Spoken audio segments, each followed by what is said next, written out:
Hello students, here I come with the concluding part of the animal Dololum. In the previous chapters, the previous lectures, we had done the structure, then we had done a little part of reproduction and development, and in the development part I had left out the zooids which are attached to the cadophore. So we will do about these zooids, what type of zooids are these which are attached to the cadophore, and how is the life history taking place in the animal. So I continue with the cadophore containing all the zooids. They are present like buds on the cadophore, and these buds now develop into three types of zooids. First, trophozoid or gastrozoid. Trophozoid. Sorry, the spelling is wrong. It is trophozoid or gastrozoid. As the name implies, gastrozoid means it is responsible for the nutrition of the animal. Trophozoids are dorsoventral elongated structures with a large funnel-shaped branchial aperture, and their musculature is vestigial. These zooids are developed from the lateral buds of the cadophore and remain permanently attached to it. They never separate from the cadophore. These are sterile structures with a vegetative function. It aids the entire colony as well as the parent zooids in respiration and nutrition. The development of gastrozoid is relatively simplified and it is restricted. The second types of zooids are phorozoids. Phorozoids are developed from some of the median buds of cadophore, attached by means of a short ventral stalk. Similar to the gastrozoid, these zooids are also sterile but are not permanent on the sessile on the cadophore. These zooids detach from the cadophore of parent zooid and swim freely in the form of cork-shaped bodies having dololum appearance with 8 muscular bands. The main function of these zooids is to transport the third type of zooid, the gonozoid.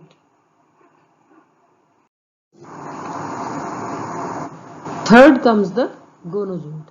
As the name indicates, the gonozoids are sexual zooids which become matured on the stalks of the free-swimming phorozoids.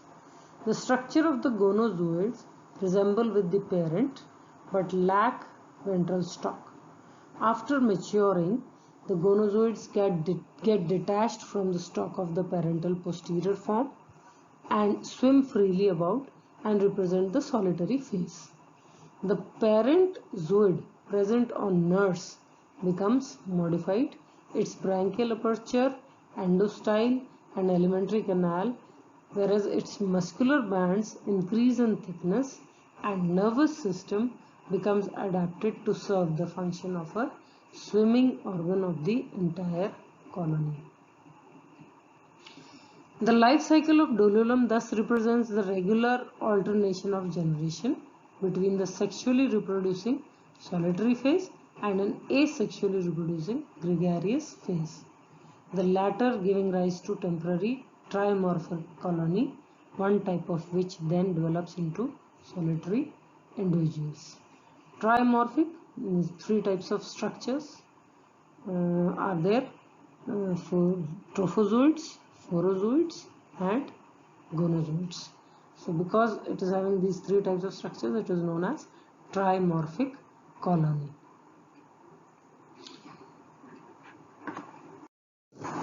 Now in this slide, the whole life cycle of dololum is depicted. I'm sorry about the print, which is very small and maybe you are not able to read it, but I'm going through this life cycle once, so you will know all the headings and labelings which you are not able to read, so you pay attention and you can write them in your notebook to memorize afterwards. The first we can take is the barrel shaped structure. Well, you are well versed with, which is Doliolum, and it is the diagram on the top left hand corner of the page, and below it the labeling is gonozoid oblique blastozoid oblique sexual stage.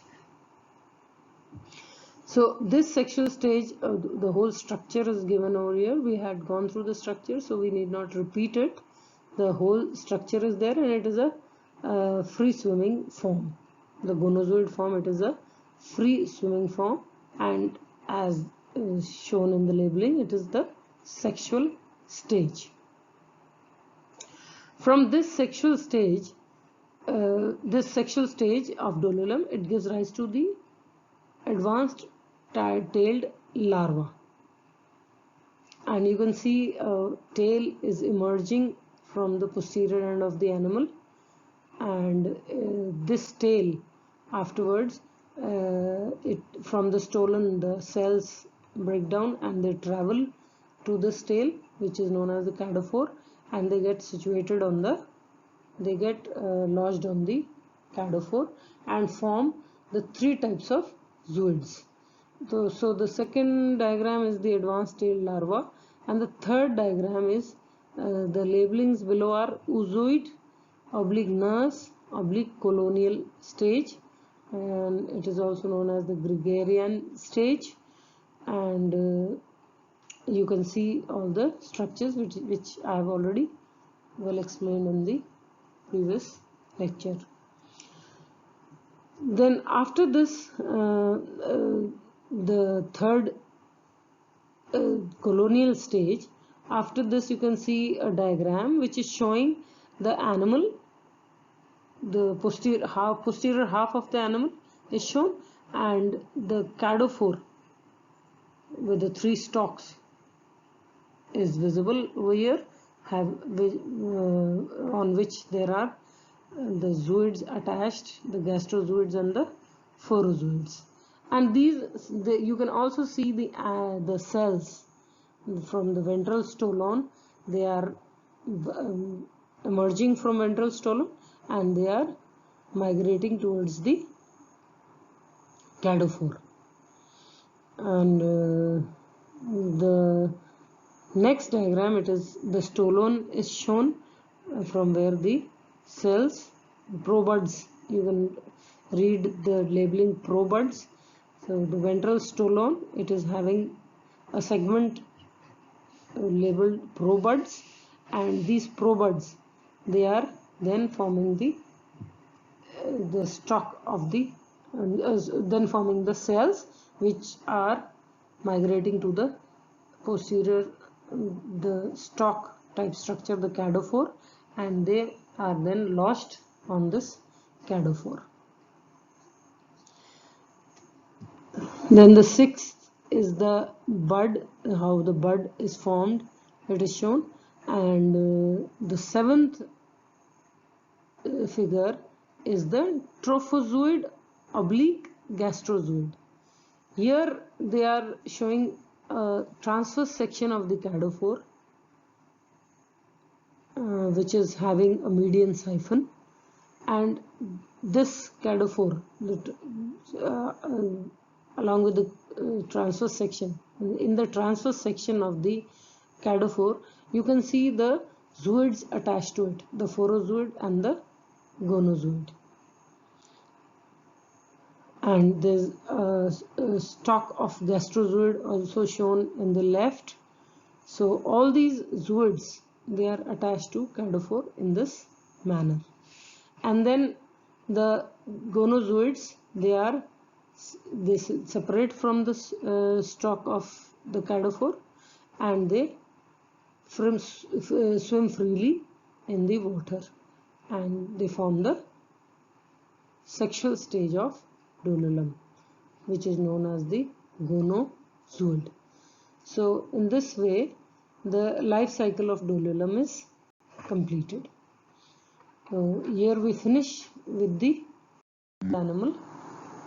Thank you, and look forward to my next lecture, which will be some third animal, some third pelagic, sessile pelagic tunicate. So thank you once again.